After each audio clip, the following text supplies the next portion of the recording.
ఆంధ్ర తెలంగాణలో తక్కువ ఫీజులతో high quality results ఇస్తున్న ఏకైక సంస్థ తిరుమల్ ఐఏఎస్ ఇన్స్టిట్యూట్. ఆదిలాబాద్ లో పెను ప్రమాదం తప్పింది. గవర్నమెంట్ స్కూల్ పిల్లలపై విష ప్రయోగం కలకలం రేపింది.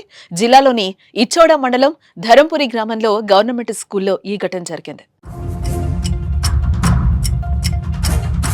స్కూల్కు వరుసగా 3 రోజుల పాటు పాఠశాలలకు సెలవులు వచ్చాయి. దీంతో పాఠశాల అన్ని గదులు సహా విద్యార్థులకు మధ్యాహ్న భోజనం వండే పాత్రలు ఉన్న గదికి కూడా సిబ్బంది తాళాలు వేశారు. అయితే స్కూల్ రీఓపెన్ కాగా భోజనం వండేందుకు మధ్యాహ్న భోజన కార్మికులు వంట పాత్రలు శుభ్రం చేసేందుకు బయటకు తీశారు. ఈ క్రమంలో దుర్వాసన నీళ్లతో కడుగుతుంటే నురగొచ్చింది.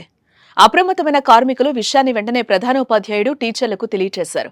దీంతో వారంతా పాఠశాల ఆవరణను తనిఖీ చేయగా పురుగుల మందు డబ్బాలు దర్శనమిచ్చాయి. ఒక్కసారిగా ఉలిక్కిపడిన పాఠశాల సిబ్బంది మరింతగా తనిఖీ చేశారు. ఈ మేరకు వాటర్ ట్యాంక్లోనూ పురుగుల మందు కలిపినట్లు గుర్తించారు. దీంతో విద్యార్థులను మంచినీరు తాగొద్దని హెచ్చరించారు. పోలీసులకు వెంటనే సమాచారం అందించగా హుటాహుటిన అక్కడికి చేరుకున్నారు. విషం డబ్బాలను స్వాధీనం చేసుకుని దర్యాప్తు చేపట్టారు. విషయం కాస్త విద్యార్థుల తల్లిదండ్రులకు తెలియటంతో అంత తీవ్ర ఆందోళనకు గురయ్యారు. గ్రామస్తులతో కలిసి స్కూల్ వద్దకు చేరుకుని ఆందోళనకు దిగారు. తమ పిల్లలు భోజనం చేసినా మంచినీరు తాగినా ప్రాణాలు కోల్పోయేవారని ఆవేదన వ్యక్తం చేశారు. అభంశుభం తెలియని చిన్నారులను చంపేందుకు కుట్రలు చేయటం ఏంటని ప్రశ్నించారు. ఈ ఘటనకు పాల్పడిన వారిని వెంటనే పట్టుకోవాలని డిమాండ్ చేశారు. నిందితులను కఠినంగా శిక్షించాలని కోరారు. దీనిపై తెలంగాణ ప్రభుత్వం తక్షణమే స్పందించాలని విజ్ఞప్తి చేశారు. కాగా విద్యార్థులను చంపేందుకు విషం కలిపిన ఘటన జిల్లా వ్యాప్తంగా సంచలనం సృష్టిస్తోంది.